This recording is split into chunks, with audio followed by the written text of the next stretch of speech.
India win by 5 wickets. MS Dhoni का बदला लेगा तेरा Cheeku. The run machine, the king Kohli. जब कोहली को शतक के लिए रन चाहिए थे ना, जब उसने इन द एयर शॉट खेला था, रोड़ा मच गया था। मैं दोस्तों के साथ था, दोस्त के घर था, इतना रोड़ा मचाया था हमने जब इन द एयर शॉट गया था कि दोस्त की मम्मी बोली थी कि क्या हो गया इतना शोर क्यों मचा रहे हो। और इतना कहते ही सब पिन ड्रॉप साइलेंस थे, क्योंकि कोहली आउट हो चुके थे। जब तक मिस करेंगे कि 49 शतक नहीं हो पाए वनडे के अंदर, वरना आज बराबरी कर लेते सचिन तेंदुलकर के शतक की। बट ओवरऑल आज का मैच देखा जाए, न्यूजीलैंड के खिलाफ भारत कभी एक तरफा मैच नहीं जीत पाया है। आज भी टक्कर दी है न्यूजीलैंड ने। बात करते हैं, न्यूजीलैंड ने पहली बैटिंग करी, 2 विकेट जल्दी खो दिए थे। उसके बाद अच्छी पार्टनरशिप होती है। 4 विकेट गिरने के बाद एक बार ऐसा लग रहा था कि 300 प्लस स्कोर होगा। उसके बाद भारत अच्छी वापसी करती है।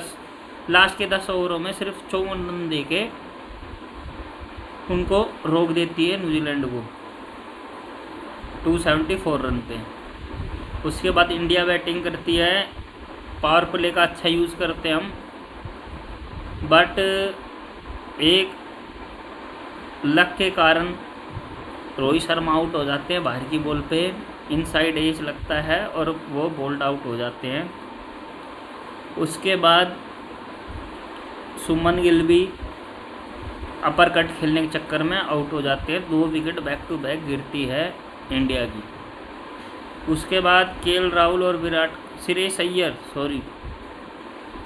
और विराट कोहली में बहुत अच्छी पार्टनरशिप होती है। पर श्रेयस अय्यर को यही कहूँगा कि अगर आपके साथ बार बार यही हो रहा है, आप शॉर्ट पिच बॉल पे बार बार पुल कर रहे हो और आउट हो रहे हो, तो उस चीज़ को आप अपने मन में रखो। एक आध डॉट बॉल निकल जाएगी तो कोई दिक्कत वाली बात नहीं है, क्योंकि हर कोई बॉलर सारी 6 की 6 बॉल शॉर्ट बॉल नहीं डालेगा।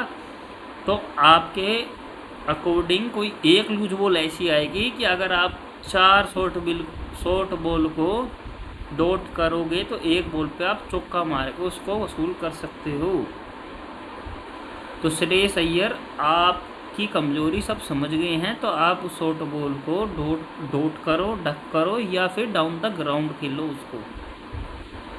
तो शॉर्ट पिच पे वो कैच दे देते हैं, श्रेयस अय्यर आउट हो जाते हैं। उसके बाद केएल राहुल और विराट कोहली की अच्छी पार्टनरशिप होती है। उसके बाद अनफॉर्चुनेट तरीके से केएल राहुल आगे बढ़ के उसको डक करते हैं और वो पहले पैड के लग जाती है और केएल राहुल आउट हो जाते हैं। उसके बाद सूर्य कुमार आते हैं और आज हार्दिक पांड्या खेल नहीं रहे थे। सेकंड लास्ट हमारे पास बैटिंग थी, इसके बाद जडेजा थे, उसके बाद हमारे पास बैटिंग नहीं थी। तो इम्पोर्टेंट था सूर्य कुमार एक लंबी बैटिंग खेलेंगे और इस स्थिति से हमें निकालेंगे। बट क्या होता है कि सूर्य कुमार आते हैं और एक अनफॉर्चुनेट तरीके से वो रन आउट हो जाते हैं, क्योंकि दोनों बैट्समैन का ध्यान सिर्फ बॉल पे था, एक दूसरे पे नहीं था, जिस वजह से किसी को पता ही नहीं होता कि एक दूसरा कहाँ खड़ा है। और वहाँ पे सूर्य कुमार यादव अपने विकेट को दान में दे आते हैं, क्योंकि विराट कोहली एक जमा हुआ बैट्समैन था। उसके बाद आते हैं जडेजा और कोहली।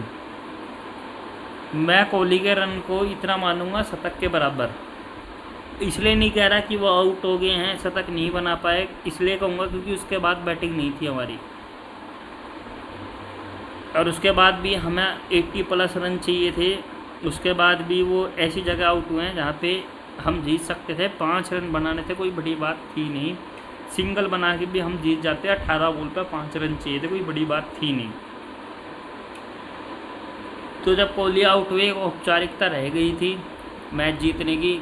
उसके बाद शमी आते हैं, सिंगल देते हैं, जडेजा चौका मार के मैच जीत लेते हैं। इसमें भारत को सिर्फ 2 चीज़ों पे इस ऑब्जर्व करना चाहिए इस मैच के लिए, कि हमने इस वर्ल्ड कप लिए इतनी तैयारी करी, पर हम एक ऐसा बैट्समैन नहीं ले पाए कि जो हार्दिक पांड्या को रिप्लेस कर सके। आज हम इस स्थिति में थे मैच कि हम कंफर्टेबली भी जीत सकते थे, बट 5 विकेट गिरने के बाद हम इतना डिफेंसिव हो गए कि ऐसा डर लग रहा था कि 20 रन भी होंगे ना और विकेट गिर गई तो हम हार जाएंगे। तो ये चीज़ देखनी चाहिए, ऑब्ज़र्व करनी चाहिए कि हम इतना यूजलेस क्यों हो जाते हैं, क्यों हम डिपेंड करते हैं टॉप 3 बैट्समैनों पे। कभी ये क्यों नहीं सोच के चलते कि 3 बैट्समैन अगर जल्दी आउट हो गए तो क्या होगा।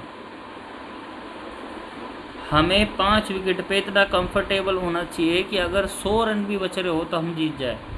पर हमेशा मेरे मन में ये बात आती है कि कल नीदरलैंड का मैच था, 81 पे 6 थे, उसके बाद भी एक सम्मानजनक स्कोर पे पहुँचे। आज हमारे पास 5 विकेट थी 190 प्लस स्कोर पे, फिर भी हमारे दिल की धड़कनें इतनी तेज़ थी कि हम जीतेंगे नहीं जीतेंगे। आधी बैटिंग की लाइन अब तो पार गई थी, आधी तो बची थी। तो ये कमी हमें दूर करनी चाहिए, क्योंकि वर्ल्ड कप 4 साल में एक बार आता है और इसमें भी अगर हम कोई कमी छोड़ देंगे तो हमारी तैयारियों पे एक सवाल छोड़ देगा ये वर्ल्ड कप कि 4 सालों में हमने क्या किया। ओवरऑल 5 मैचों में भारत की 5वीं जीत है और इस जीत के साथ भारत ने एक सेमीफाइनल में कदम रख दिया है, क्योंकि भारत के अगले 4 मुकाबले हैं, जिसमें से एक न्यूजीलैंड तो हम हरा चुके हैं, उसमें से एक साउथ अफ्रीका, एक इंग्लैंड और बाकी हमारी 2 श्रीलंका और हमारे नीदरलैंड के खिलाफ मुकाबला है। तो मैं समझता हूँ कि भारत सेमीफाइनल में क्वालिफाई कर चुकी है और हम नहीं चाहते कि हमें सेमीफाइनल में सिर्फ एक कमी के कारण हम वो मैच बाहर हो जाए। तो अगला मैच भी मैं यही कहूँगा, अगर हार्दिक पांड्या कंफर्टेबल नहीं है तो उस मैच में भी हम आराम दे सकते हैं हार्दिक पांड्या, क्योंकि हम कंफर्टेबल जोन में हैं। अब तक के लिए कल मिलते हैं पाकिस्तान वर्सेस अफ़गानिस्तान वाले मैच में। तब तक के लिए शुभ रात्रि, अपना ध्यान रखना, बाय।